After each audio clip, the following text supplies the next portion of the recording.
चंद राधा स्वामी वार्तिक भाग पहला दफा 46। देखो दुनियादारों को, जो वे दुनिया को सच्चे दिल से चाहते हैं, किसी स्थान पर अपने मतलब हासिल करने के वास्ते जाने से नहीं रुकते, और न ऐसी जगह दीनता करने से उनको शर्म आती है जैसे ब्राह्मण गैर कौमों की सेवा करते हैं और औलाद की बीमारी दूर कराने को भंगी तक के दरवाजे पर जाने से परहेज नहीं करते, और अपने इष्ट और मजहब का ख्याल छोड़कर बहुतेरे ऊंची जात वाले शेख सद्दों और सैयदों की कब्रों को और अनेक मलीन देवताओं को और भूत पलीत को पूजते हैं। जब दुनियादार अपने दुनिया के काम के वास्ते अपने धर्म और कर्म को छोड़ देते हैं और परलोक के नुकसान से नहीं डरते,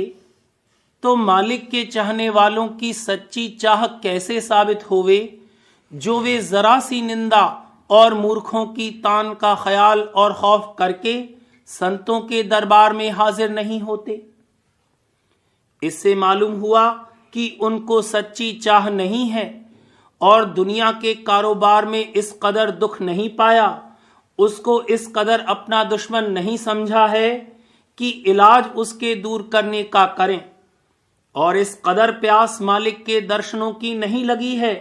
कि लोक लाज और दुनियादारों की तान को ताक पर रख दें, तो ऐसे शख्स संतों के सत्संग के लायक नहीं हैं, क्योंकि उनको पूरी गरज नहीं है कि संतों के हुजूर में दीनता के साथ पेश आवें और अपने दुख की दवा लेवें। दफा 47। और मालूम होवे कि तान और तंज और निंदा संतों के सेवकों को भी पक्का और दुरुस्त करती है। जो निंदा और बदनामी न होवे तो वो जैसे के तैसे कच्चे रहेंगे। निंदा और बदनामी निशान सच्चे प्रेम का है, और सिवाय आशिकों यानी सच्चे भक्तों के दूसरे की ताकत नहीं कि दुनिया की बदनामी से बेखौफ होवें। फारसी में कहा है, मलामत शहनए बाजारे इश्कस्त, मलामत सैकले जंगारे इश्कस्त, यानी निंदा और हंसी प्रेम के बाजार की कोतवाल हैं और मैल और काई की सफाई करने वाली हैं। जो गुरु की दुनिया के चाहने वाले हैं, वो दुनिया और दुनियादारों को निहायत दोस्त रखते हैं और उनको प्यार करते हैं और उनकी सब प्रकार से खातिरदारी करते हैं और तरक्की और हुर्मत चाहते हैं, और बड़ा ख्याल इस बात का रखते हैं कि उनके सेवक नाराज न हो जावें, ताकि उनके रोजगार और जीविका में खलल न आवे। बरखिलाफ इसके संत, जो कि सच्चे और पूरे आशिक मालिक कुल के हैं, ख्वाहिशमंद इस बात के रहते हैं कि दुनियादार उनके सत्संग को न छेड़ें और अपना साया उनके सेवकों पर न डालें।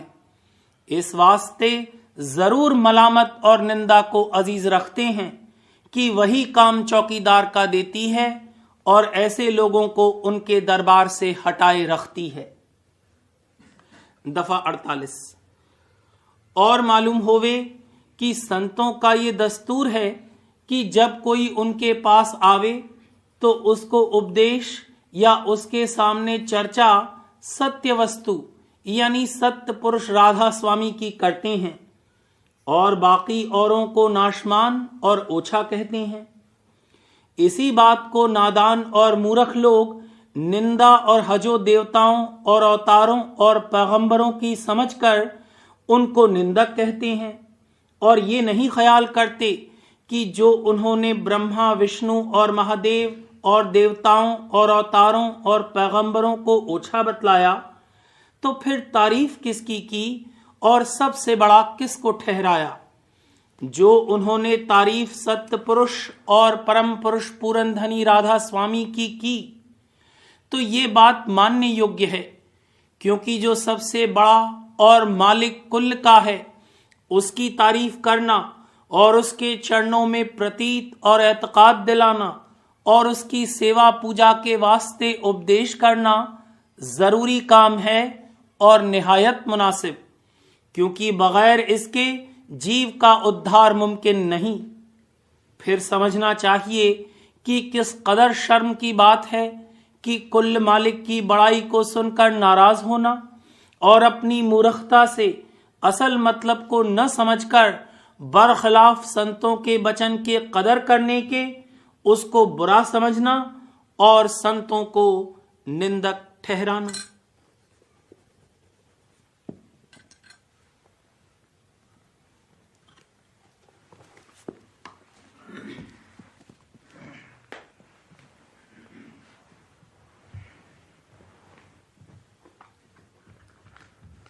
प्रेम पत्र राधा स्वामी भाग चौथा, हित उपदेश, प्रकार 35वां। यह संसार अगिन भंडार है और यहाँ सब कामों और सब बातों में तपन होती है। जो कोई इस तपन के स्थान से बचना चाहे उसको चाहिए कि आकाश यानी ऊंचे देश की तरफ भागे और महाशीतल और आनंद के स्थान में जो कुल मालिक का धाम है पहुंचकर वासा करे। रास्ता इस धाम का घट में है और उसके भेदी संत सद्गुरु हैं। इस लोक में माया का भारी जोर और शोर है और वो अगिन रूप है। इस सबब से कोई काम यहाँ का तपन से खाली नहीं है, यानी गर्मी की मदद से होता है। जहाँ हरकत है वहीं तपन या गर्मी है। देह के औजार जो इंद्रियां हैं इनकी भी कार्रवाई हरकत और तपन के साथ होती है। इसी तरह 5 दूत जो काम, क्रोध, लोभ, मोह और अहंकार हैं इनकी भी कार्रवाई तपन के साथ होती है। यानी पहले मन में इच्छा की हिलोर होती है और फिर धार खड़ी होकर इंद्रियों के द्वारे पर आती है और इंद्रियां हरकत करती हैं और उस हरकत से तपन यानी गर्मी पैदा होती है। तब जो काम की इंद्रियों से लेना है वह दुष्ट बनता है। हिलोर के वक्त अंतर यानी मन में तपन पैदा होती है और फिर इंद्रियों की रगड़ जो भोग और इन पदार्थों के साथ होती है उससे बाहर तपन पैदा होती है। खुलासा यह है कि कोई काम बगैर हरकत या रगड़ यानी तपन के नहीं बनता है। जबकि मन के अंदर ख्याल उठते हैं उस वक्त अंतर में हरकत होती है, यानी चक्कर चलता है और वहां भी थोड़ी बहुत तपन पैदा होती है। सिवाय इसके जिस किस्म का ख्याल होवे उसी माफिक तपन में कमी बेशी है। सिवाय इसके 3 ताप यानी 3 किस्म के दुख हर जीव को समय समय पर व्यापते हैं और उनके सबब से अंतर में और देह में नहायत दर्जे की तपन और तकलीफ पैदा होती है और वह 3 ताप ये हैं। पहला मानसिक दुख जो बसबब खौफ या रंज या चिंता और फिक्र या शोक वगैरह के पैदा होता है और अंतर में नहायत दर्जे की तपन और जलन फैलाता है। दूसरा रोग यानी देह का दुख बसबब अनेक किस्म की बीमारी के बदन में तपन यानी तकलीफ पैदा करता है। तीसरा उपाधि यानी दूसरे जीवों से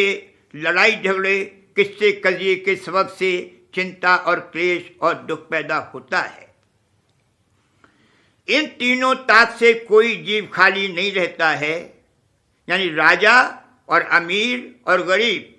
सबको अपने अपने वक्त पर ये दुख सताते हैं।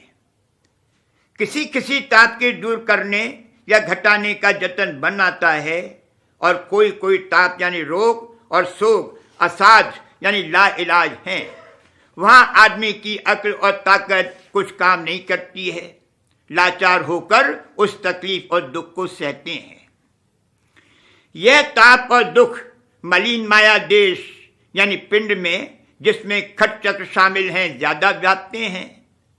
दूसरे दर्जे यानी ब्रह्मांड में जो शुद्ध माया का देश है इनका असर बहुत कम व्यापता है और अव्वल दर्जे में यानी निर्मल चैतन्य देश जो कुल मालिक का धाम है और जहां संत विश्राम करते हैं, इन तापमों का नाम और निशान भी नहीं। यानी वहां किसी किस्म का दुख और क्लेश और तपन नहीं है। यह देश ऊंचे से ऊंचा और पिंड और ब्रह्मांड के परे है। अब जो कोई इस अगिन भंडार यानी दुनिया और देह से बचकर महाशीतल और महा आनंद के स्थान पर पहुंचकर वासा चाहे, उसको मुनासिब है कि आकाश यानी ऊंचे की तरफ चले और इस स्थान को छोड़े। बाहर से जो कोई आकाश में उड़ना चाहे तो 6-7 मील तक गुब्बारे में सवार होकर या पहाड़ पर चढ़कर ऊंचे जा सकता है, लेकिन वहां पहुंचने पर देह छूट जाएगी और हर चंद उस वक्त चाहे जिस किस्म की तकलीफ होवे उससे बचाव हो जाएगा। लेकिन जो कि सब तकलीफ और कष्ट व क्लेश पाप कर्मों का फल है, तो देह के छूटने से वे कर्म नहीं कटेंगे और आगे को सिलसिला भी उनका बंद नहीं होगा। क्योंकि जब तक सूरत माया के घेर में रहेगी, तब तक किसी न किसी किस्म की देह ऊंचे नीचे देश में उसको धारण करनी पड़ेगी और फिर उसके दुख सुख और जन्म मरण का कष्ट भी भोगना पड़ेगा। इस वास्ते मुनासिब ये है कि ऐसी तरकीब के साथ आकाश में चढ़ाई करे कि जिससे पिछले कर्म कटते जावें और आइंदे को सिलसिला उनका बिल्कुल बंद हो जावे और फिर ऊंचे से ऊंचे देश में जो कुल मालिक का धाम है और जहां काल और कर्म और माया और उसकी तपन बिल्कुल नहीं है, पहुंचकर विश्राम करे और अमर और परम आनंद को प्राप्त हो जावे। यह तरकीब राधा स्वामी संगत में जारी है और वहीं पता और भेद कुल मालिक और उसके धाम का और भी हाल रास्ते और मंजिलों का मालूम हो सकता है। जो कोई सच्चा शौक कुल मालिक के दर्शनों का रखता है, उसको चाहिए कि पहले राधा स्वामी संगत में जाकर कोई दिन सत्संग करे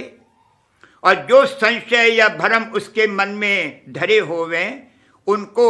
वचनों की मदद से निकाले और फिर भेद समझकर और सुनिश्चित मार्ग का उपदेश लेकर अभ्यास शुरू कर दे। सिवाय इसके और कोई जुगत मन और सूरत के चढ़ाने की घट में ऐसी आसान और धुरपन में पहुंचाने वाली रचना भर में नहीं है कि जिसकी कमाई स्त्री और पुरुष गृहस्थ में रहकर कर सकते हैं और जीते जी उसका फल यानी तपन देश से आहिस्ते आहिस्ते न्यारे होते हुए और सुख और आनंद और शीतल देश में अपनी सूरत को प्रवेश करते हुए देख सकते हैं। इस अभ्यास का मतलब यही है कि सूरत को जो चैतन्य और जान और नूर और शब्द की धार है, आवाज के आश्रय उल्टा कर जहां से कि आदि में वह धार निकसी है और उसके साथ शब्द प्रकट हुआ है, पहुंचाना। जाहिर है कि आवाज की बराबर कोई ताकत वाला और अंधेरे में रोशनी करने वाला और रास्ता दिखाने वाला नहीं है। इसी के वसीले से कुल कार्रवाई रचना की और उसका बंदोबस्त और इसी तरह देह और दुनिया और हर एक घर का इंतजाम चल रहा है। और जो कि आवाज की धार ही चैतन्य और ज्ञान की धार है, फिर इससे बढ़कर कोई धार रचना भर में नहीं है और इस वास्ते सूरज शब्द योग से बढ़कर और कोई जतन या अभ्यास रचा नहीं गया। जिस किसी को ऊपर के वचन का निश्चय आ जावे और वह कुल मालिक सत्य पुरुष राधा स्वामी दयाल और संत सदगुरु की शरण लेकर शौक के साथ अभ्यास शुरू कर देवे, वही बड़भागी है और वही एक दिन कुल मालिक और संत सदगुरु की दया से पिंड और ब्रह्मांड के पार संतों के निर्देश में वासा पाकर अमर और परम आनंद को प्राप्त होवेगा। और जो जीव की परमात्मा की तरफ से बेपरवाही करके संसार के भोग और विलास में अटके और फंसे रहेंगे, वो माया के तबन और जलन और अग्नि देश से कभी बाहर नहीं जावेंगे और उसी देश में बारंबार देह धर के दुख सुख भोगते रहेंगे। अब जीवों को इख्तियार है कि इस वचन को सुनकर और समझकर चाहे अपने निज घर में, जो कि कुल मालिक का धाम है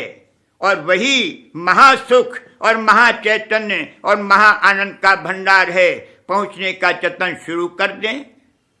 और चाहे भूल और भ्रम में गिरफ्तार रहकर माया के देश में जन्म मरण और दुख सुख भोगते रहें। और मालूम होवे कि राधा समीमत की जुगत की कमाई करने के वास्ते घर बार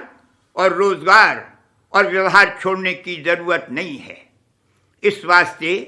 राधा समीमत के सत्संगी को दोनों फायदे हासिल होते हैं, यानी संसार का भोग विलास